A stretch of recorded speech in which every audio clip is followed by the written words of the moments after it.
नमस्कार। आज शिक्षक दिवस के उपलक्ष्य में हमारी ये विशेष चर्चा है और मैं प्रोफेसर सरोज व्यास आपके सामने शिक्षक दिवस पर समस्त जो भारत के शिक्षार्थी हैं, विद्यार्थी हैं, जो शिक्षा प्राप्त कर रहे हैं, चाहे वो औपचारिक शिक्षा ले रहे हैं, अनौपचारिक शिक्षा ले रहे हैं या निरौपचारिक शिक्षा ले रहे हैं, जिस भी मोड पे शिक्षा ले रहे हैं, जो हमें सुन रहे हैं, शिक्षक दिवस के उपलक्ष्य में जो आज हमारा ये विचार विमर्श और चर्चा का सत्र है, इसमें एक जो कविता है वो आपके सामने प्रस्तुत करना चाहती हूँ। शिक्षक दिवस पर शिक्षार्थियों को समर्पित मेरी ये कविता।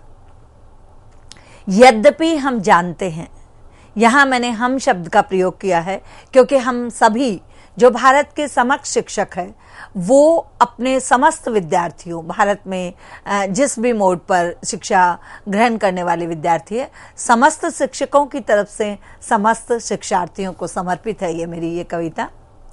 यद्यपि हम जानते हैं कि हम द्रोणाचार्य जैसे नहीं, यद्यपि हम जानते हैं कि हम द्रोणाचार्य जैसे नहीं, किंतु आप सब अर्जुन बने ये असंभव भी तो नहीं, किंतु आप सब अर्जुन बने ये असंभव भी तो नहीं। तभी तो एकलव्य की भांति गुरु दक्षिणा में सदैव अपना अंगूठा देने को तत्पर रहते हो। तभी तो एकलव्य की भांति गुरु दक्षिणा में सदैव अपना अंगूठा देने को तत्पर रहते हो। निश्चित रूप से ये असंभव भी तो नहीं, किंतु हम ऐसा नहीं चाहते। यदि कभी वेगवती नदियों रूपी परिवर्तन के बहाव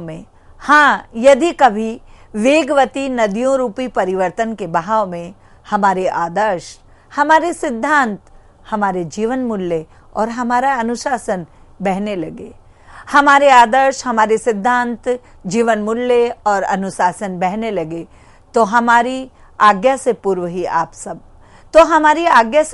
आप सब आरुणि की भांति मेड़ बनकर अपना सर्वस्व अर्पण करने को तत्पर रहोगे। यद्यपि हम जानते हैं कि हम द्रोणाचार्य जैसे नहीं, किंतु आप सब अर्जुन बनो ये असंभव भी तो नहीं। आपसे हमारी अपेक्षा है हमारी परंपराओं को दिशा मिले, ज्ञान रूपी प्रकाश का मार्ग प्रशस्त हो, सनातन मूल्यों को गति प्रदान करें, और यदि शिक्षा के क्षेत्र में कुछ कर सके तो स्वयं के नाम से गुरु को पहचान दे। आप सब सोच रहे हैं हम कितने स्वार्थी हैं। हाँ, हमें स्वीकार्य है कि हम सब स्वार्थी हैं, क्योंकि गुरु वशिष्ठ के वंशज चाणक्य के अनुचर गुरु गोविंद से प्रथम पूजनीय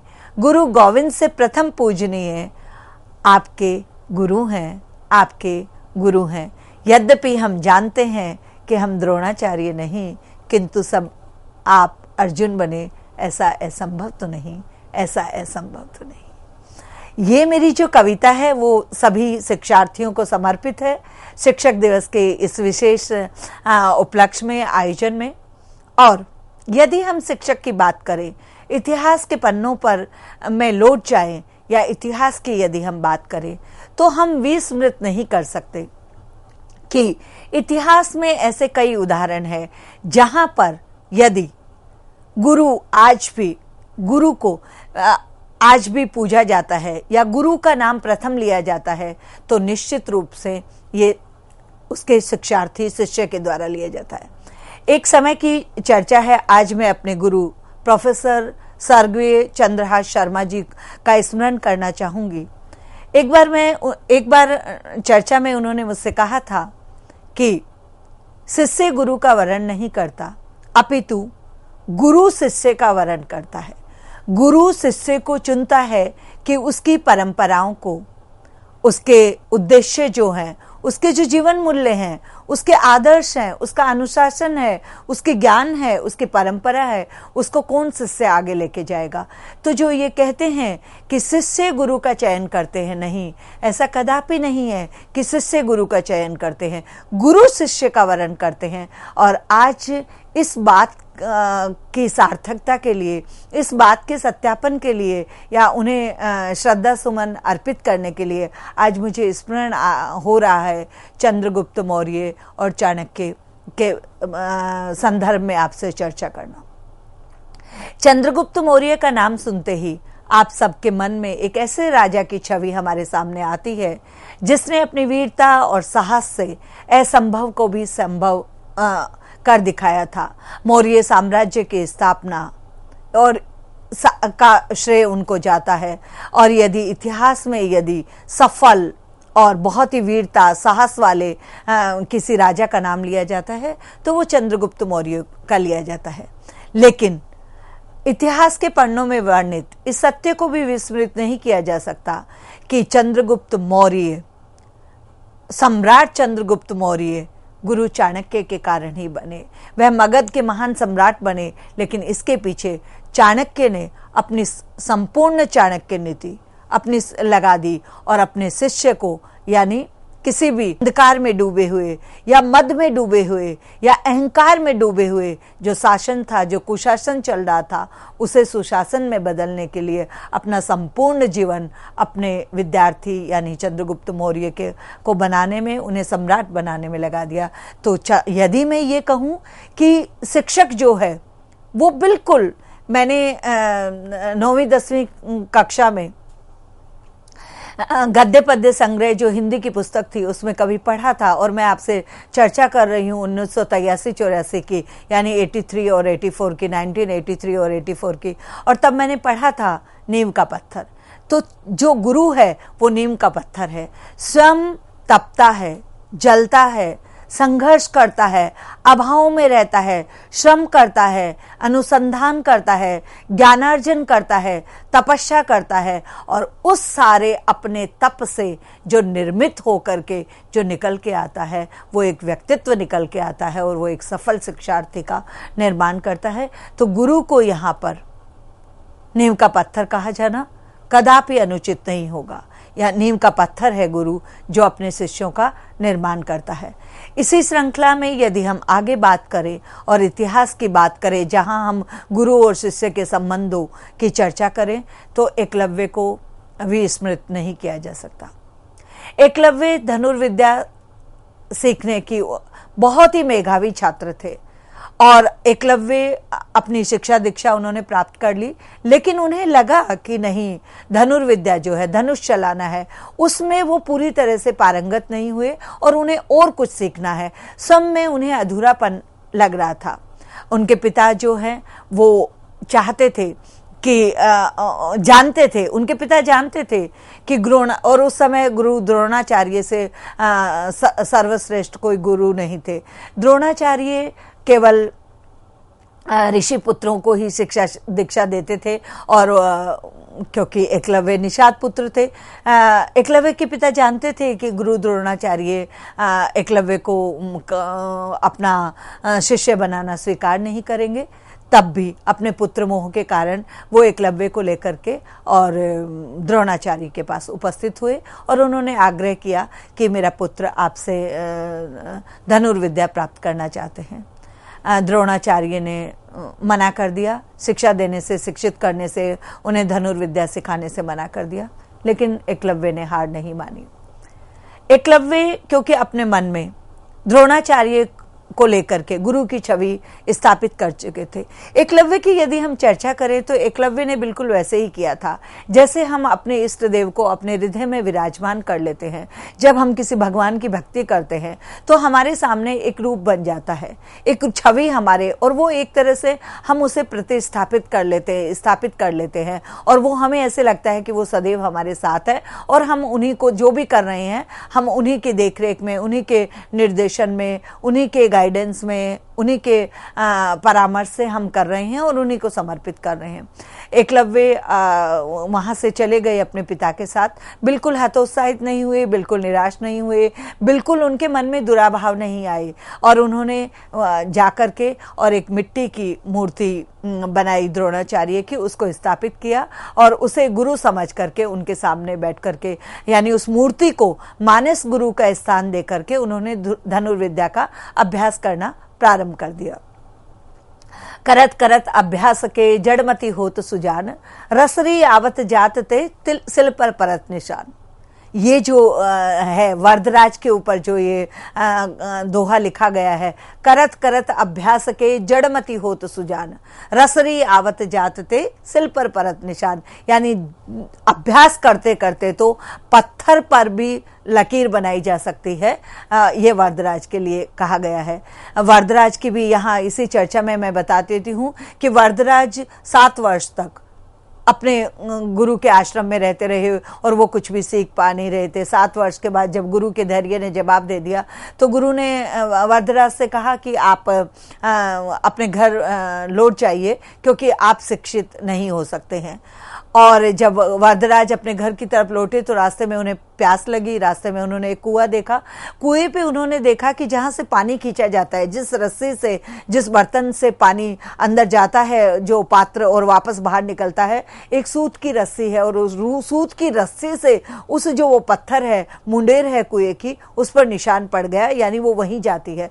तो वरदराज ने सोचा कि यदि ये सूत की रेशम की रस्सी पत्थर को काट सकती है तो मैं कैसे नहीं शिक्षित हो सकता हूं, यानी मुझे भी ज्ञान प्राप्त हो सकता है। तब ये इस दोहे का निर्माण हुआ था, करत करत अभ्यास के जड़मती होत सुजान, यानी मूर्ख व्यक्ति भी ज्ञानी हो जाता है। रसरी आवत जातते, रस्सी के आने और जाने से सिल पर परत निशान, यानी पत्थर पर भी निशान पड़ गया। ऐसे ही एकलव्य ने जब अपने गुरु मानस गुरु मिट्टी की मूर्ति द्रोणाचार्य की बना करके वो निरंतर अभ्यास करने लगे तो वो पारंगत हो गए। और जब वो पारंगत हो गए तो पारंगत होने के बाद में एक बार वो अपना तीरंदाजी कर रहे थे, धनुष चला रहे थे और एक कुत्ते के भौंकने की आवाज आई और उन्होंने इस प्रकार से, क्योंकि ध्यान में लगे हुए थे, उनको लगा और गुरु उनके, तो उन्होंने ऐसे तीर चलाया कि कुत्ते का वध भी नहीं हुआ और उनके मुख में जाकर के इस प्रकार तीर लगा कि उसने भौंकना बंद कर दिया। जब ये बात द्रोणाचार्य तक पहुंची तो उन्होंने देखा कि ऐसा धनुर्धर कौन आ गया। एकलव्य वहां प्रस्तुत हुए और एकलव्य से उन्होंने पूछा कि तुमने किससे धनुष बाण चलाना सीखा? तो उन्होंने बताया कि आप इसे चलाया, कि मैंने तो तुम्हें शिक्षित किया नहीं। तो उन्होंने जब बताया कि मैंने इस प्रकार से आपको मानस गुरु मान करके और आप ही के उसमें मैंने धनुर्विद्या चलाना सीखा। अब गुरु दक्षिणा में कुछ देना था गुरु को, क्योंकि द्रोणाचार्य के प्रिय शिष्य अर्जुन थे और उन्हें लगा कि अर्जुन से श्रेष्ठ कोई दूसरा निषाद पुत्र नहीं होना चाहिए था। द्रोणाचार्य ने कहा कि तुम मुझे अपना अंगूठा काट कर दे दो, और बिना किसी संकोच के, बिना किसी दुराग्रह के, बिना किसी झिझक के एकलव्य ने अपना अंगूठा काट के आज यदि द्रोणाचार्य को समर्पित कर दिया। आज यदि हम चाणक्य को याद करते हैं तो चंद्रगुप्त के लिए, और चंद्रगुप्त को याद करते हैं तो चाणक्य के लिए। आज यदि हम द्रोणाचार्य को याद करते हैं तो एकलव्य के लिए, और एकलव्य को याद करते हैं तो द्रोणाचार्य को। ऐसे ही ऋषि धौम्य हुए हैं। उनके आश्रम में जितने भी शिष्य पढ़ते थे उनके कड़ी से कड़ी परीक्षा ली जाती थी और इन परीक्षाओं में अलग अलग कसौटियां तय की जाती थी और देखा जाता था कि विद्यार्थियों में सीखी गई विद्या तथा गुरु के प्रति कितनी निष्ठा है, ये उनसे कहा जाता था। एक बार बहुत बारिश हो रही थी। ऋषि धौम्य ने अपने एक छात्र आरुणि से कहा कि बेटा, खेत की मेड़ टूट जाने से पानी बाहर निकल रहा है, तुम जाकर मेड़ बांधाओ। मेड़ यहाँ जो खेत के चारों तरफ मिट्टी की मोटी दीवार बनाई जाती है उसे मेड़ कहा जाता है। तो ऋषि धौम्य ने कहा कि वो मेड़ टूट रही है, पानी ज़्यादा है, टूट रही है, और टूट जाने से अगर थोड़ी सी भी टूट जाएगी, पानी तो अपना रास्ता खोज लेता है, तो पानी बाहर जा रहा है, तुम जाओ और मेड़ के बांध के आओ, यानी उस मेड़ को वापस बना के आओ। आरुणि तत्काल उठ खड़े हुए और वहां चले गए, खेत की ओर चल दिए। और उन्होंने वहां पे देखा कि पानी का बहाव बहुत तेज था। उन्होंने बहुत कोशिश करी मिट्टी को जमाने की, मिट्टी को लगाने की, लेकिन बहाव में मिट्टी का जम पाना बहुत ही मुश्किल था और बहाव रुका नहीं। बहुत प्रयास करा, बहुत सोचा आरुणि ने कि कैसे ये पानी बाहर जाने से रुके और कैसे मैं इस पानी को खेत के अंदर रोक पाऊं। जब कुछ और उपाय उन्हें नहीं सूझा तो आरुणि उस स्थान पर मिट्टी की जगह स्वयं लेट गए। और पानी का बहाव तेज था। पानी का बहाव तेज होने के कारण आरुणि जो है वो पानी के बहाव से और उससे बेहोश हो गए। जब बहुत रात्रि तक आरुणि वापस आश्रम में नहीं लौटे तो ऋषि धौम्य को चिंता होने लगी। और ऋषि धौम्य ने जाकर के जब वहां देखा तो देखा कि वहां पर आरुणि बेहोश सी की हालत में लेटे हुए थे। ऋषि धौम्य उन्हें लेके आए, लेकिन ये जो है वो आरुणि, इसीलिए मैंने अपनी कविता में भी आपसे कहा और मैंने ये जो चर्चा आपसे करी है वो कहीं ना कहीं उसको भी एक सार्थकता करी है। गुरु और शिष्य जो है वहाँ सबसे जो बड़ा संबंध है वो है विश्वास का।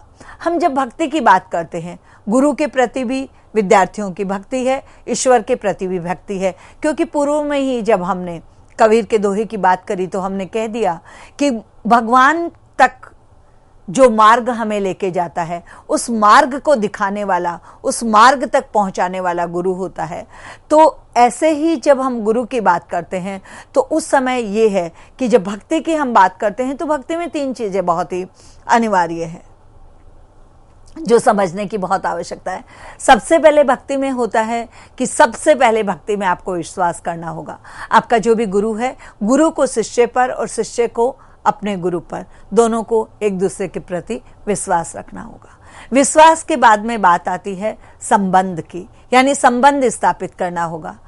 माता पिता के साथ संतान का संबंध है, मित्रों के साथ मित्रों का संबंध है, परिजनों के साथ स्वजनों का संबंध है, अध्यापक के साथ शिष्य का संबंध है। तो उसके बाद में है संबंध।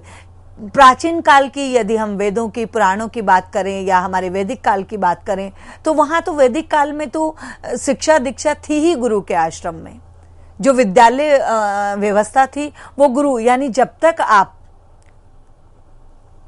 बिल्कुल ब्रह्मचार्य आश्रम में है, जब तक आप शिक्षार्थी हैं, जब तक आप शिक्षा ग्रहण कर रहे हैं, आप अपने घर पर माता पिता के साथ नहीं रहेंगे, गुरु के साथ ही रहेंगे। आपका संबंध अभिभावकों से भी पहले गुरु के साथ है।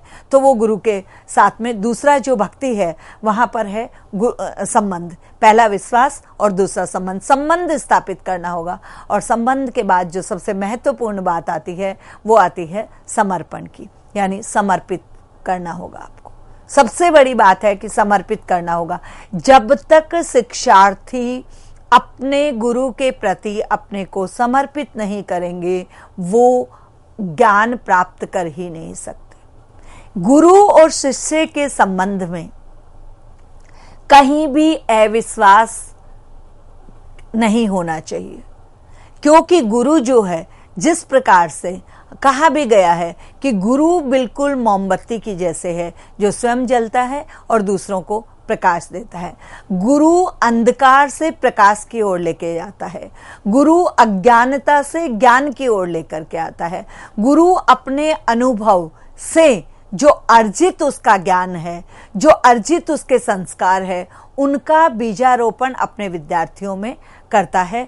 तो जो गुरु की भक्ति या शिक्षक दिवस यदि हम मनाने जा रहे हैं और प्रतिवर्ष हम शिक्षक दिवस मनाते हैं, उस शिक्षक दिवस में इन 3 चीजों का, यदि शिक्षक और शिक्षार्थी का, मैंने कई उदाहरण आपको दिए हैं। मैंने आरुणि का उदाहरण दिया, मैंने एकलव्य का उदाहरण दिया, मैंने आपको चंद्रगुप्त का उदाहरण दिया, मैंने आपको अर्जुन का उदाहरण दिया और बहुत सारे ऐसे उदाहरण हैं जो, क्योंकि हमारा जो शरीर है, ये हमारे माता पिता की देन है। हमारा अस्तित्व हमारे माता पिता अभिभावकों की देन है। लेकिन हमारा व्यक्तित्व और हमारा कृतित्व, व्यक्तित्व जो है उसका निर्माण शिक्षक करता है, गुरु करता है। अब गुरु में माँ भी हो सकती है, पिता भी हो सकता है, मित्र भी हो सकता है, आपको विधिवत ज्ञान देने वाला आपका अध्यापक भी हो सकता है, गुरु कोई भी हो सकता है। मैंने देखा है कि सनातन संस्कृति में कहा गया है कि जीवन में जब तक किसी व्यक्ति ने किसी को गुरु नहीं बना लिया हो, किसी का, क्योंकि आधुनिक काल में हम प्रयोजनवादी हो गए हैं, और प्रयोजनवादी में आज के जो शिक्षार्थी हैं, आज के जो विद्यार्थी हैं, उन्हें ये लगता है कि हम फीस देते हैं, हम पैसे देते हैं और अध्यापक इसलिए हमें पढ़ा रहा है। ऐसा नहीं है। जब हमारे मन में जब इस प्रकार की बात आ जाती है, जब हम प्रयोजनवादी हो जाते हैं, जब हम भौतिकवादी हो जाते हैं, तब ये तीनों चीजें लुप्त हो जाती है। हमारा विश्वास डगमगाने लगता है, हमारे संबंध मधुर नहीं होते हैं, और समर्पण की तो बात ही नहीं कर सकते। तो शिक्षक दिवस पे समस्त शिक्षार्थी जितने भी लोग हमें सुन रहे हैं, वो इन तीन चीजों को, क्योंकि ये दोनों के लिए है। यहाँ मैं इस विशेष आयोजन में एक बात अवश्य कहना चाहूंगी कि केवल ऐसा नहीं है कि शिक्षार्थी का ही विश्वास डगमगाया है, शिक्षक का भी विश्वास डगमगाया है, दोनों तरफ से होता है। तो शिक्षक और शिक्षार्थी, शिक्षक जो है उसे अपने विषय का ज्ञान होना चाहिए। आदर्श शिक्षक की जो एक कल्पना हमने सनातन संस्कृति, भारतीय संस्कृति या शिक्षा में करी है, हमारे शिक्षाविदों ने, हमें सबसे पहले अध्यापक को मधुर भाषी होना चाहिए, कटु भाषी नहीं होना चाहिए, मनोवैज्ञानिक होना चाहिए, अपने विद्यार्थियों के मन की बात समझ सके, अनुशासित होना चाहिए, स्वयं को अनुशासन में रहना चाहिए, समयबद्धता होनी चाहिए, वचनबद्धता होनी चाहिए, अपने विषय का संपूर्ण ज्ञान होना चाहिए,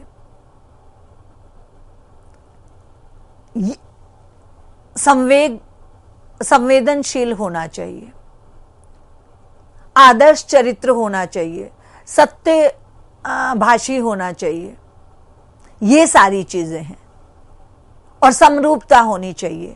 यानी अध्यापक, देखिए हमने निश्चित रूप से यहाँ चर्चा तो हमने द्रोणाचार्य की भी करी, हमने चर्चा यहाँ चाणक्य और चंद्रगुप्त की भी करी, हमने चर्चा यहाँ एकलव्य की भी करी। मैंने पहले ही आपसे कहा है कि यद्यपि हम जानते हैं हम द्रोणाचार्य नहीं, लेकिन आप सब अर्जुन बने ऐसा संभव भी तो नहीं। द्रोणाचार्य क्योंकि वो उस समय काल और परिस्थितियों के अनुसार हमारे विचार, भावनाएं और परंपराएं भी बदलती रहती है। तो शिक्षक जो है वो सबसे बड़ी उसके चरित्र की विशेषता है, वो ये है कि शिक्षक के लिए कोई जाति नहीं है, कोई धर्म नहीं है, कोई भाषा नहीं है, कोई राज्य नहीं है और कुछ भी नहीं है। शिक्षक के लिए, शिक्षक और शिक्षार्थी के संबंध में जैसे भगवान, ईश्वर कभी भी किसी की आर्थिक, सामाजिक, राजनीतिक, भौगोलिक, पारिवारिक परिस्थिति और जाति, धर्म नहीं देखता, वैसे ही गुरु जो है वो गुरु को केवल एक ही चीज दिखाई देनी चाहिए कि जो ज्ञान पिपासु, जो ज्ञान की पिपाशा लेकर के जो ज्ञान प्राप्त करना चाहता है, ज्ञान के लिए जो हमारे समक्ष उपस्थित हो रहा है उसे हृदय से स्वीकार करे। और शिक्षार्थी जो हैं, विद्यार्थी जो हैं, उन्हें अपने गुरु में, अपने अध्यापक में विश्वास, संबंध और समर्पण की जो त्रिवेणी है उसे जोड़ना पड़ेगा। जब तक आप किसी पे विश्वास नहीं करोगे, आप उसके विचारधारा को, उसके ज्ञान को, उसके संस्कारों को, उसके प्रशिक्षण को पूरी तरह से आत्मसात नहीं कर सकते। जब तक आप संबंध नहीं जोड़ेंगे, जब तक आप उनके साथ, तब तक आप उनके से कुछ प्राप्त नहीं कर सकते। और जब तक आप अपने आप को समर्पित नहीं करेंगे, वो मानते हैं कि आधुनिकीकरण है, 21वीं सदी चल रही है, भौगोलिकरण है, वैश्वीकरण है, प्रयोजनवाद चल रहा है, लेकिन गुरु और शिष्य क्योंकि गुरु जो है वो अपनी वर्षों की तपस्या शिष्यों को अपने ज्ञान से, जैसे माँ 9 महीने अपने पेट में अपने खून से सींच करके और अपनी संतति को जन्म देती है, वैसे ही गुरु अपनी संपूर्ण जो उसकी बुद्धि लब्धि है, उसका संपूर्ण जो ज्ञान है, उसके संपूर्ण जो संस्कार हैं, उसका संपूर्ण जो अनुभव है, उनसे परिपूर्ण होकर के और अपने शिक्षार्थियों को शिक्षित करता है, दिशा प्रदान करता है। और इसलिए गुरु और शिष्य का जो संबंध है वो सबसे ऊपर है। और अब इस चर्चा को विराम देते हैं और अंत में मैं कहना चाहूँगी कि मांगेगा कोई क्या हमसे, मांगेगा कोई क्या हमसे, लुटा रहे तुम पर सर्वस्व। मांगेगा कोई क्या हमसे, लुटा रहे तुम पर सर्वस्व। थोड़ा प्यार भय ज्ञान साधना। देखिए इन शब्दों को आप ध्यान से सुनिए। थोड़ा प्यार भय ज्ञान और साधना, यानी गुरु थोड़ा प्यार स्नेह ज्ञान बुद्धि लब्धि ज्ञान भय और थोड़ा सा डर। थोड़ा प्यार भय ज्ञान साधना और साधना। मांगेगा कोई क्या हमसे, लुटा रहे तुम पर सर्वस्व। थोड़ा प्यार भय ज्ञान साधना जो तुमको दे सकते हैं। बना सके यदि तुम्हें महान हम, बना सके यदि तुम्हें महान हम, तभी महान हो सकते हैं। तो ये शिक्षक दिवस का जो ये आज एक विशेष आयोजन हमने किया, उसमें आप सभी शिक्षार्थियों के लिए हमारी तरफ से ये आश्वासन है कि यदि आप लोग महान बन सके तभी हम भी महान हो सकेंगे। और ऐसे ही आज चाणक्य ऋषि धौम्य में और परशुराम जी को और अन्य जो गुरु वशिष्ठ हैं, इन सबको याद नहीं किया जाता, क्योंकि इन्हीं की परंपरा से आगे बढ़ते बढ़ते और आज सब हम एक शिक्षा के क्षेत्र में आगे बढ़ रहे हैं। शिक्षक दिवस के उपलक्ष्य में जो है ये सभी शिक्षकों को अभिवादन और सभी विद्यार्थियों को शुभाशीष। इन्हीं शब्दों के साथ मैं अपनी वाणी को विराम देती हूँ। धन्यवाद।